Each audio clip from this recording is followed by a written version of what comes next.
Tervetuloa tutustumaan näyttötutkintojen maailmaan. Tässä kuvassa näet Suomen koulutusjärjestelmän. Näyttötutkinnot sijoittuvat tänne ammatillisten perustutkintojen, ammattitutkintojen ja erikoisammattitutkintojen kohdalle. Näyttötutkintona voikin suorittaa siis sekä ammatillisia perustutkintoja, ammattitutkintoja että erikoisammattitutkintoja. Ammatillisessa perustutkinnossa hankitaan ammattitaitoa. Ammattitutkinnossa on jo hankittu ensin työkokemusta ja ammattitutkinnossa osoitetaan vähän vaativampi ammattitaito, ammattityöntekijän taito. Erikoisammattitutkinnot ovat esimies- tai asiantuntijatutkintoja, joissa osoitetaan kyseisen alan kaikkein vaativimpien työtehtävien osaaminen. Suomen näyttötutkintojärjestelmä tarjoaa aikuisille joustavan tavan osoittaa, uudistaa ja ylläpitää ammatillista osaamista. Kun työtehtävät vaihtuvat, voidaan myös tätä kautta pätevöityä uuteen ammattiin. Kaikki aiemmin hankittu ammatillinen osaaminen voidaan kansallisesti ja laadullisesti tunnustaa. Ei ole siis väliä siitä, onko osaaminen kertynyt työssä, opinnoissa tai muun toiminnan kautta. Näyttötutkinto suoritetaan osoittamalla se osaaminen, jota näyttötutkinnon perusteessa on määritelty omalla työpaikalla työtehtävissä. Näyttötutkintojärjestelmässä on 3 keskeistä periaatetta. Ensimmäinen niistä on kolmikantayhteistyö. Työnantajatahot, työntekijätahot ja opettajat yhdessä ovat päättäneet tutkintorakenteen, tutkintojen perusteen ja tutkintotoimikunnissa hyväksyvät tutkinnot. Myös näyttötutkintoja suunniteltaessa, järjestettäessä ja arvioitaessa on tämä sama kolmikantaisuus mukana. Tutkinto tai tutkinnon osat suoritetaan osoittamalla ammattitaito tutkintotilaisuuksissa. Nämä tutkintotilaisuudet ovat yleensä tutkinnon suorittajan työpaikalla. On aivan sama näyttötutkintojärjestelmän näkökulmasta, mistä ammattitaito on hankittu. Tutkintojen suorittaminen ei siis riipu siitä, että tutkinnon suorittaja olisi suorittanut kyseiseen alaan liittyvän koulutuksen. Jos osaaminen on, se voidaan osoittaa siellä työpaikalla. 3. keskeinen periaate on henkilökohtaistaminen. Henkilökohtaistaminen tehdään 3 eri vaiheessa. Aluksi hakeutumisvaiheessa tarkistetaan, että onko henkilö sopiva tutkintoon ja onko tutkinto paras mahdollinen juuri tälle kyseiselle henkilölle. Sen jälkeen suunnitellaan sekä valmistava koulutus ja sen tarvittava määrä, että työssäoppiminen henkilön tarpeiden mukaan. Tämän jälkeen on 3. vaihe. Se on nimeltään tutkinnon suorittaminen. Tutkinnon suorittaminen suunnitellaan siten, että se soveltuu sillä kyseisellä työpaikalla tehtäväksi.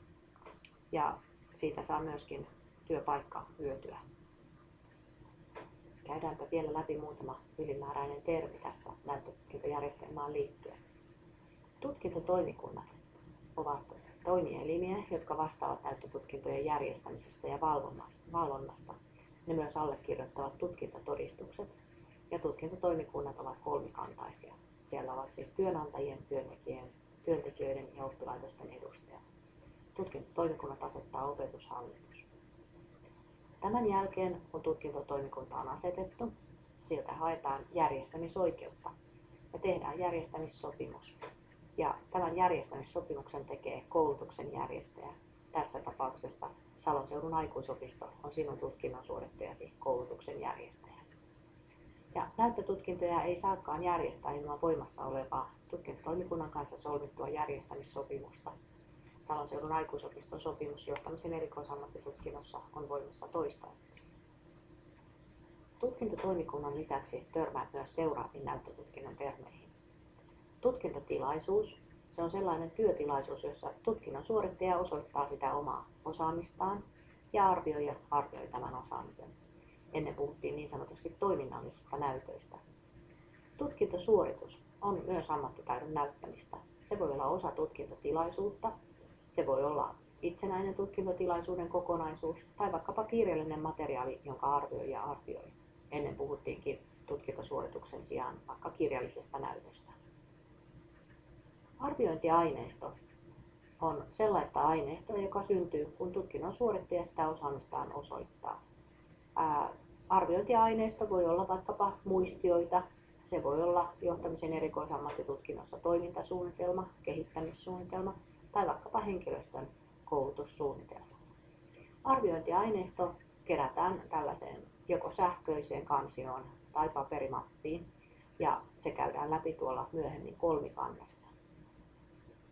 Näyttökeskustelu on yksittäisen tutkintosuorituksen jälkeen arvioijan antama palautetilaisuus tai palaute sellaisessa tilaisuudessa, jossa keskustellaan siitä, miten tutkinnon suorittaja tutkintosuorituksessa onnistuu. Ja näyttöympäristö on se toimintaympäristö, jossa tutkinnon perusteessa määritelty ammattitaito osoitetaan. Johtamisen erikoisammattitutkinnossa näyttöympäristönä ei voi toimia mikään muu paikka kuin oma työpaikka.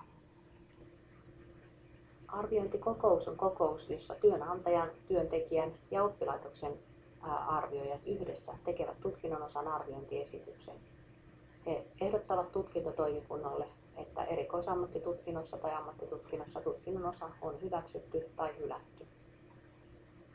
Tästä puhutaan usein myös kolmikantana, eli kolmikanta tarkoittaa arvioijaryhmää, jossa on työnantajan, työntekijän ja oppilaitoksen edustaja mukana. Edellä mainittiinkin ne tutkintotoimikunta, joka on näyttötutkintotoiminnasta vastaava elin, joka hyväksyy tutkinnot ja sen osat. Ja tutkinnon järjestäjä oli siis organisaatio, jolla on sopimus tutkintotoimikunnan kanssa. Tutkinnon suorittaja puolestaan on henkilö, joka suorittaa tutkintoa. Ennen puhuttiin näytönantajasta. Ja henkilökohtainen tutkinnon suorittamisen suunnitelma on suunnitelma, jossa on suunniteltu tutkinnon suorittajan kaikki tutkintosuoritukset. Usein puhutaan myös henkilökohtaistamista koskevasta asiakirjasta. Se yleensä sisältää sekä koulutukseen hakeutumisen, tutkinnon suorittamisen että tarvittavan ammattitaidon hankkimisen kokonaisuuden.